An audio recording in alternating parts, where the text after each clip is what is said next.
Hi everyone, I'm Wanda Kay, and I wanted to talk with you a little bit today about how your immune system can be affected by your gut health. Now, full disclosure, I am not a healthcare professional, and even if I was a healthcare professional, I'm not your healthcare professional. So there's nothing I can share with you today that can be taken as advice or telling you exactly what you should do.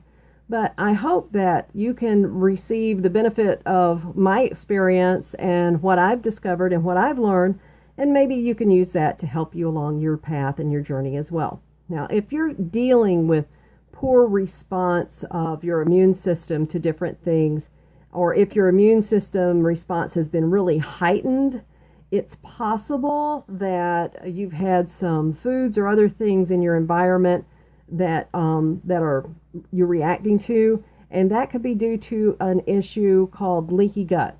If you'd like, you can go on Google and you can type in the words leaky gut and your symptoms and see if they are in fact related. And if this is the case, you might want to look into 4 steps to improve that situation. When you've got leaky gut system symptoms going on, what that means is that your digestive tract is allowing undigested food particles to seep past the little capillaries and things in your gut, and that sets off an immune response. Think of it like shutting down the airport when the TSA agents find something that's way out of place. And that's pretty much what your system does. You're going to find that people have a wide variety of immune responses, everything from skin outbreaks to nasal congestion. Some people actually even stop breathing. It might send you running to the restroom, fever. All kinds of different things can happen when your body starts to try and eliminate these invaders. It's your body's defense system that's kicked into high gear.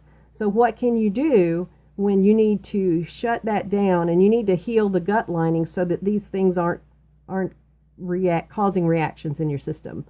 Here are the 4 things that I've found that have helped me and have helped my family. First thing is eliminate any foods or environmental issues that you know are causing a problem. In other words, if you can eat something or be exposed to something and you have an immediate reaction, go ahead and eliminate that. If you're not sure what things are causing your response, a quick rule of thumb is just if it's a packaged food, just go ahead and set that aside for now. It's probably got some chemical agents and preservatives and coloring agents and things like that you just don't need to be exposed to while your body is going through this healing time. Think of it as putting a cast on your leg while your leg is broken to give your body a chance to heal. It's not saying that you can never have your favorite foods again. It's just saying that for now, you need a break. Okay, and I think your body's telling you that too. That's step 1. Step 2, let's introduce a probiotic that is shelf stable and comes with antifungals. Now, why do I say that? First of all, if your probiotic's not shelf stable, it's pretty likely that it's not going to survive the trip through your digestive tract to get to your colon and get to your gut. That's number 1. Number 2, I say to include antifungals because without that, what you're doing is you're trying to crowd out the bad guys in your gut with the good guys. And let's face it, the bad guys fight dirty and they need all the help they can, the good guys need all the help they can get. So let's assault them with some good positive antifungals that are going to break through the biofilm that yeast wants to hide in and get to that and restore that balance. Now you need yeast in your system, but you need a good safe balance of that. It's kind of like letting weeds overgrow the garden. So you need something that's going to attack them and reduce their numbers while increasing the numbers of the good guys. That's why I say a good shelf-stable probiotic with antifungals to help restore that balance.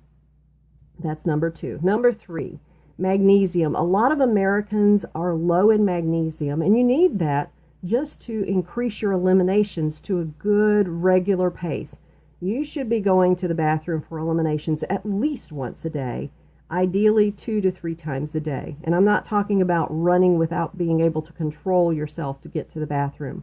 I'm talking about normal, healthy eliminations. If you're not doing that, you've effectively turned your colon into a storage chamber for waste. And that is a perfect environment for yeast to overgrow and start to tear away at the lining of your gut. And that's not what we want to have happen. So let's use your body for what it was designed to do, to regularly eliminate waste products. And having a good, stable source of magnesium that makes sure that you can do those eliminations is one way you can do that. Okay, and the fourth thing you need to do is, or this is my opinion, is introduce a high-quality nutrient supplement into your system. And I like to find plant-based products that are non-GMO, that are organic if I can find it in their ingredients, and they're like I said, plant-based. I don't want something that's got all these funky little colors and funky little flavors that are derived from chemicals and chemical extracts. If your body's already having heightened immune response to stuff, that's the last thing you need. So I look for something that is good, plant-based, that is safe for me. And I also, there are some vitamins that include a lot of iron in them. And let me tell you, if you've got a good plant-based source of vitamin, you might not even need to have iron listed on the label, especially if you see something called New Zealand black currant listed in the ingredients. That is a wonderful, wonderful whole food nutrient that your body can take and convert into the iron that you need. And that does not leave you with all sorts of digestive discomfort. You've probably got enough of that going on anyway. And also let that vitamin nutrient supplement include aloe. Why do I say aloe? Well, one thing, if you've got leaky gut going on, aloe is going to help soothe and heal that digestive tract lining and your colon lining, and help that want to seal back up and make it nice and tight so that things aren't leaking through there. That's the first thing that aloe can do. But the second thing, when you take aloe with a vitamin supplement, it helps increase your absorption rate. And if you've been dealing with heightened immune responses and leaky gut and all stuff surrounding that, it's likely you're not getting the nutrients that you desperately need. And aloe helping you to more readily absorb those vitamins is a big, big plus. And studies have shown, you can find them if you Google it, that aloe can increase your absorption rate of nutrients by up to 300%. So that's a really big, big plus if you can find a vitamin that will do that. There was something else I was going to tell you, and I forget what it was. But pretty much you want to stay hydrated.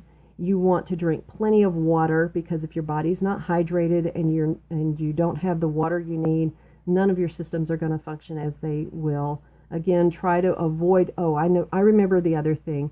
You want to try to avoid things that are going to get your blood sugar going sky high or falling way back down again, because if you've got these unhealthy blood sugar levels going on in your system and your blood sugars are outside of those healthy ranges, it can feed a yeast problem in your gut. So especially if you know somebody who's dealing with blood sugar issues, it's possible that they have got some leaky gut issues going on too. So you want to help support all of these healthy steps. So real briefly, let's review. 4 steps to a healthier gut is eliminate the problem foods and things in your environment that you know are causing issues. Introduce a good shelf-stable probiotic with antifungals. Look for magnesium that is good for you and is going to help you eliminate at least once a day. And introduce a high-quality nutrient supplement that includes aloe, that helps you absorb all of the nutrients by 300%. And I remember what I was going to tell you. If you're taking a vitamin that just turns your pee yellow, it's not getting absorbed in your system. So you need to look for something that your body can more readily absorb. That could be one issue. The other issue could be you're not drinking enough water. So drink plenty of water. I hope this has been helpful to you in your health journey.